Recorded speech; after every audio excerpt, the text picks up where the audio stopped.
E é hora da entrevista do dia com Denise Campos de Toledo.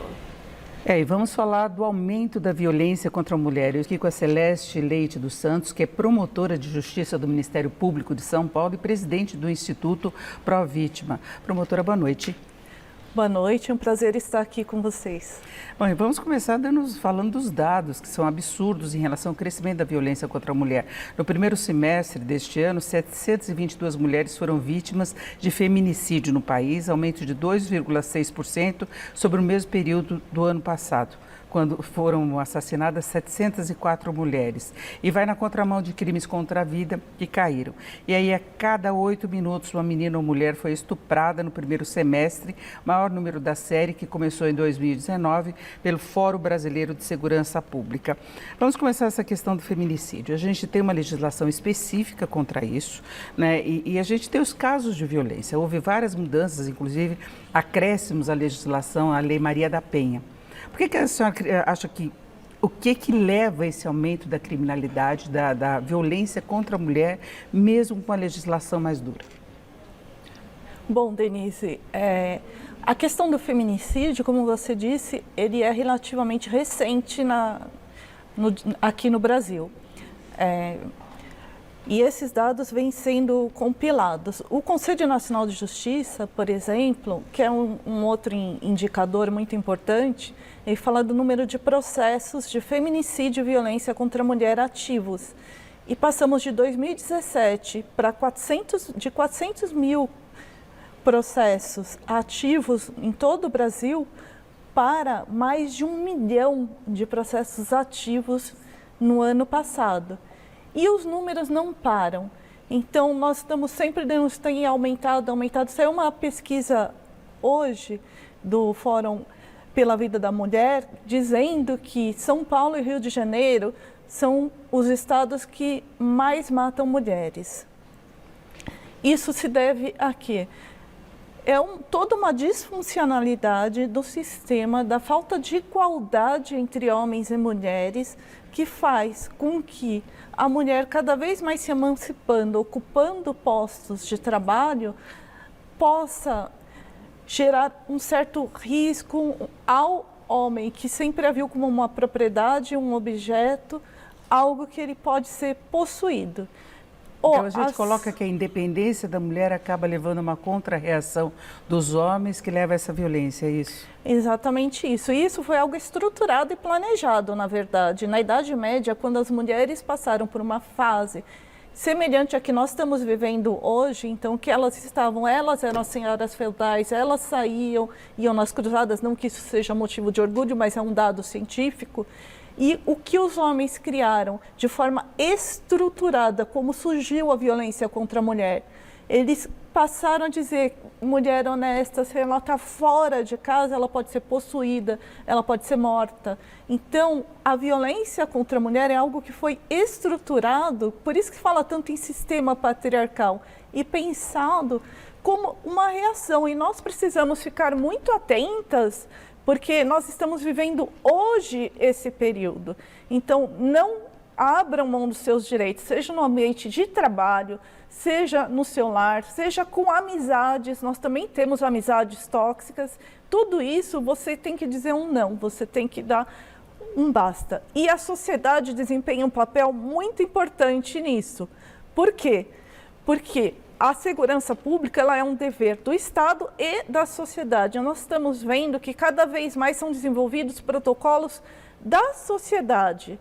Fora do Brasil, esses protocolos, por exemplo, ESC for Ângela, que inspirou o protocolo de Barcelona, que virou uma lei estadual aqui no Brasil de bares e restaurantes, isso, em uma sociedade mais evoluída, é um protocolo da sociedade. Então, as empresas se uniram, a Associação Internacional de Bares e Restaurantes, e fez um regramento, uma forma de conduta, como acolher, atender as vítimas. E aqui no Brasil, nós não conseguimos sequer pautar na Câmara dos Deputados um estatuto da vítima, para que nós possamos ter políticas públicas e políticas sociais de atenção à vítima. Exatamente, porque tem essa questão do acolhimento, tem as medidas protetivas, que muitas vezes não são sequer cumpridas ou determinadas, e tem a mulher que ela sofre uma coerção dentro de casa que impede que ela tome atitudes mais sérias, não é? Entra aí aquela intimidação financeira, intimidação social, a mulher que não percebe que está sofrendo violência, que não precisa ser necessariamente física. Então tem toda essa estrutura, né, que deixa a mulher mais fragilizada e até o atendimento na polícia e tudo isso, né? Exatamente. E nós precisamos, mulheres, busquem sua rede de apoio. Se hoje você está numa situação complicada, uma situação difícil e pensa, está causando um desconforto, você ainda não tem certeza se é ou não vítima de violência contra a mulher, eu convido vocês para entrarem no site que foi lançado essa semana pelo Instituto Provítima em parceria com a Associação Portuguesa de Vítimas, infovitimas.com.br. Lá vocês vão encontrar uma aba específica de violência de gênero, com todos os sentimentos e reações que são diversos de pessoa para pessoa.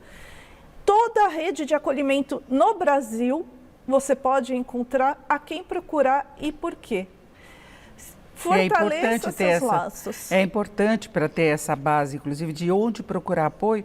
Agora, vamos falar de um caso que chamou a atenção nessa questão de violência, que foi da apresentadora Ana Hickman, que ela acabou denunciando o marido. Ele agora se coloca como vítima, porque ele não pode sair à rua, porque há manifestações contrárias a ele e também nas redes sociais. Talvez seja um desses casos em que toda uma estrutura familiar, profissional e financeira leva a mulher a não fazer a denúncia antes. Hoje é importante, porque ela é uma figura pública e serve de exemplo, mas talvez a demora exemplifique exatamente essa situação que a senhora estava falando, né?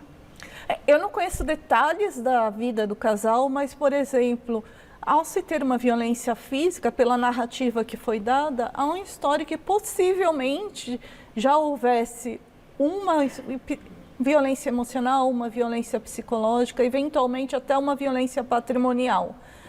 A violência física é o ápice. Nós precisamos identificar um relacionamento abusivo no início e cortar.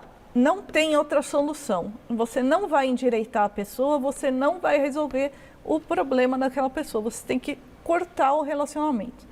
Agora, nós temos que ver que ainda o que existe é um boletim de ocorrência. Portanto, tem o direito de defesa do acusado, mas um dado que chama muita atenção é que o que quer que tenha acontecido, e a palavra da vítima, especialmente nos crimes que acontecem em ambiente doméstico, ela tem especial relevância, mas também pelos fatos se tem a notícia de que tinha uma criança de 10 anos presenciando o episódio.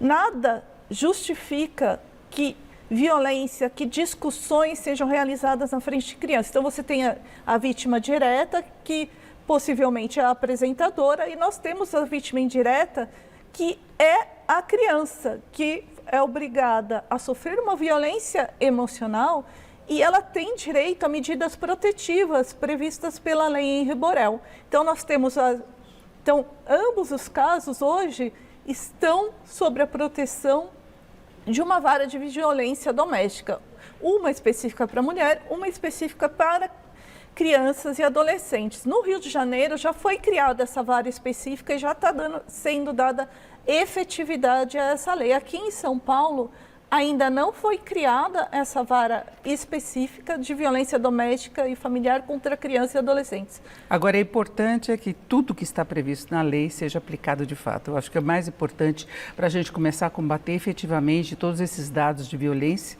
né? Nós temos de encerrar por aqui, mas eu acho que foi dado, inclusive, o exemplo do site em que as pessoas podem buscar informação, e agradeço muito a participação da promotora de Justiça do Ministério Público de São Paulo, Celeste Leite dos Santos, que é presidente do Instituto Provítima. Muito obrigada. Obrigada. Uma boa noite.